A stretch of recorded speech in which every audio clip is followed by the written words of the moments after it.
अब जो हमारे पास नेक्स्ट कॉन्सेप्ट है वो है अपने पास स्केलर क्वांटिटीज और वेक्टर क्वांटिटीज।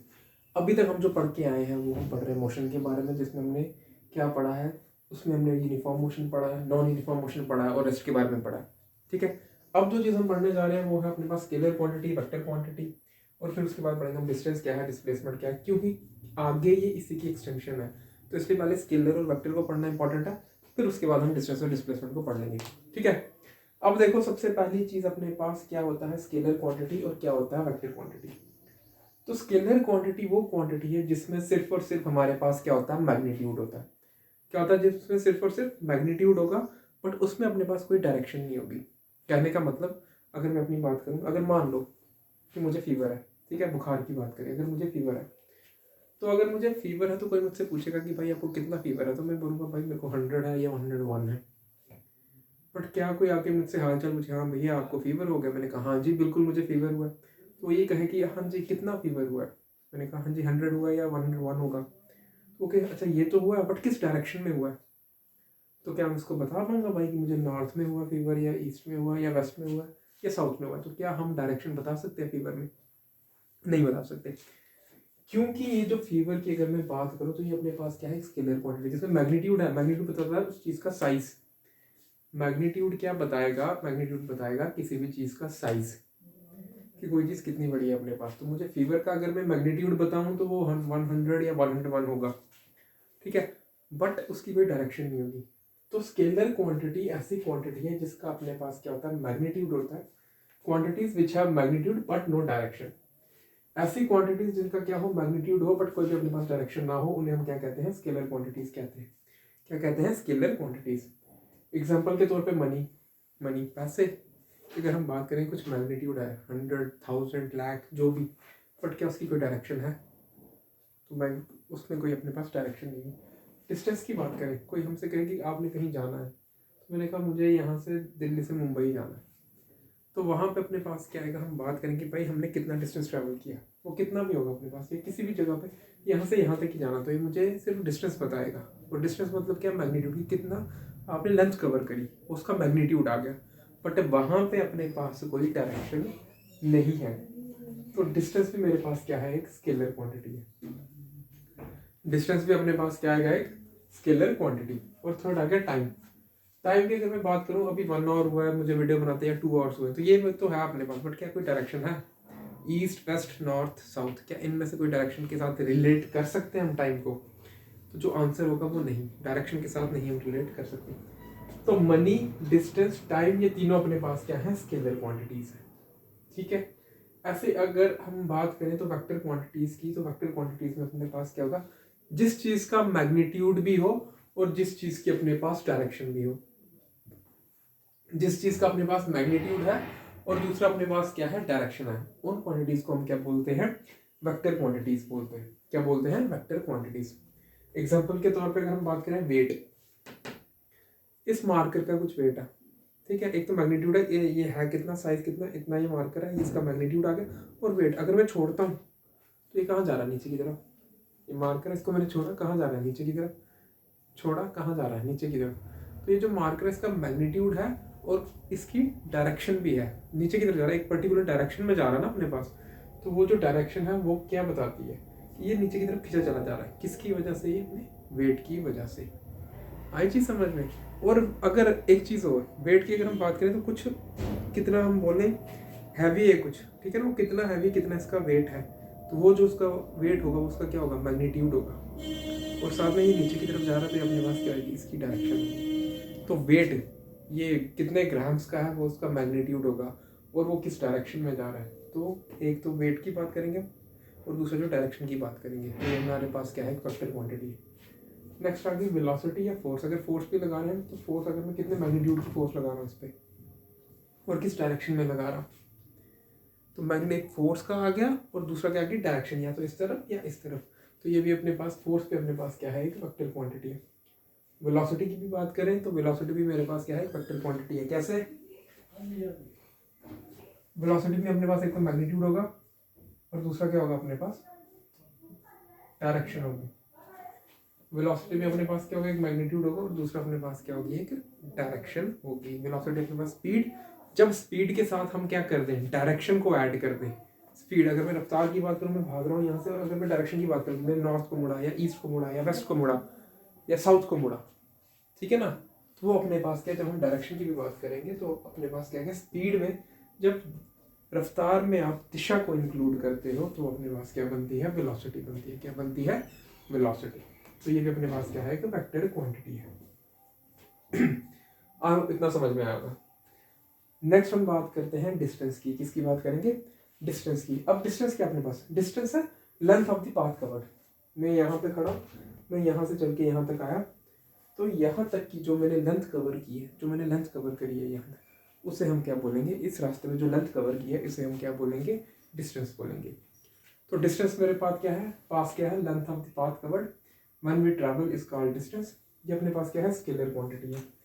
क्या है ये, स्केलर क्वांटिटी। अब क्यों है स्केलर क्वांटिटी, तो रीजन क्या है स्केलर क्वांटिटी होने का, क्योंकि इसमें सिर्फ और सिर्फ मेरे पास मैग्नीट्यूड है, डायरेक्शन नहीं है। ठीक है, अगर मैं बात कर रहा हूँ, अगर मैंने यहाँ से मैं बोलूँ मैं 4 मीटर चला, तो अगर मैं इसमें ये जिक्र ना करूँ भाई यहाँ को चला या वहाँ को, सिर्फ और सिर्फ बोलूँ हाँ भाई मैंने आज रनिंग की है या जॉगिंग की है, कितनी की है, कुछ 1000 मीटर या 1 किलोमीटर, तो वहाँ पे हम बात करें 1 किलोमीटर। तो मुझसे कहे कि आपने रनिंग की, मैंने कहा हाँ जी बिल्कुल रनिंग की, तो वो कहे कि भाई किस डायरेक्शन में की, तो मैं डायरेक्शन बताना वहाँ ज़रूरी नहीं समझता, मैं सिर्फ इतना बताऊँगा भाई हाँ मैंने रनिंग की या जॉगिंग की, और कितनी देर की, 1 किलोमीटर, कितनी दूरी तय की, या कितना जो टोटल डिस्टेंस है वो कवर किया, तो 1 किलोमीटर।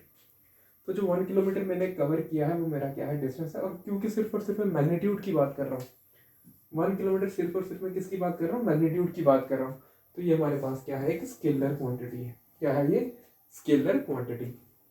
दूसरी चीज क्या, its SI unit is metre. इसकी एसआई यूनिट अपने पास क्या है, मीटर है। ठीक है, डिस्टेंस आप जो भी ट्रैवल करोगे हम किस में लेंगे, हमेशा मीटर में। और it can not be zero. अगर मैंने यहाँ से अपना कदम हटा लिया, यहाँ उठा लिया या यहाँ कर लिया, तो फिर उसके बाद मैंने कुछ ना कुछ डिस्टेंस ट्रैवल किया है, और डिस्टेंस ट्रैवल कभी भी अपने पास जीरो नहीं होता। जो मेरा डिस्टेंस ट्रैवल होगा वो कभी भी अपने पास जीरो नहीं होने वाला। तो आई होप ये 3 चीज़ें आपको समझ में आई। ये है डिस्टेंस के रिलेटेड। अब हम बात करते हैं डिस्प्लेसमेंट की। अच्छा, डिस्टेंस में एक और चीज़ में अगर नॉर्मली भी तुम लोग समझोगे तो ये अगर ये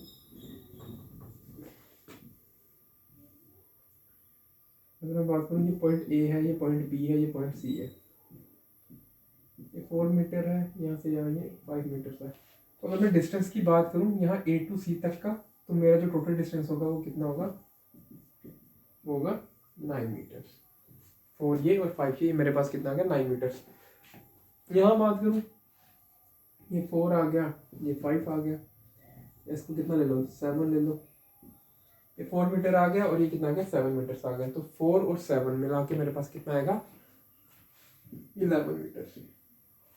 तो ये जो है मेरे पास, मेरा क्या आएगा, पूरा टोटल डिस्टेंस। तो ये है डिस्टेंस। आपने जितना भी पाथ कवर किया है उसकी लेंथ कितनी है, उससे हम क्या बोलते हैं, उसे हम बोलते हैं डिस्टेंस। आई होप इतना समझ में आया। नेक्स्ट बात करते हैं डिस्प्लेसमेंट की। तो डिस्प्लेसमेंट है shortest distance between initial and final position. क्या है शॉर्टेस्ट डिस्टेंस, किसकी किसके बीच में, इनिशियल और फाइनल पोजीशन के बीच में।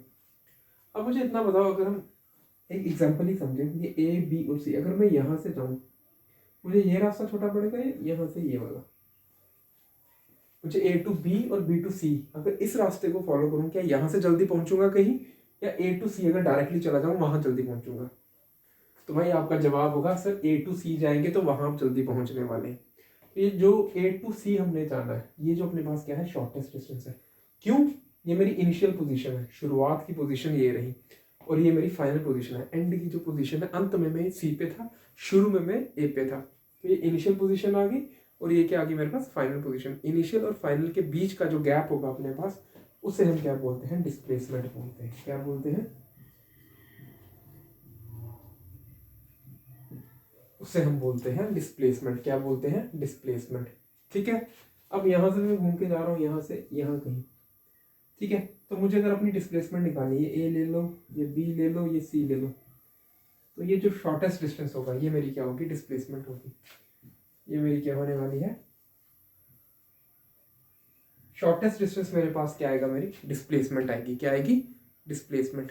ठीक है, और भी कहीं चलना चाहो तुम, यहाँ यहाँ ऐसे इस तरफ से इतना गैप कवर कर दिया किसने, अगर मैं ए को इनिशियल पोजीशन ले लूँ और बाकी घूम के अगर सी पॉइंट ले लूँ यहाँ, तो मुझे इस सब से कोई लेना देना नहीं है, ये मेरा पूरा डिस्टेंस हो सकता है, बट जो मेरी डिस्प्लेसमेंट होगी ना भाई, वो ये ए टू सी जो होगी मेरी डिस्प्लेसमेंट होगी shortest distance between the initial position and final position.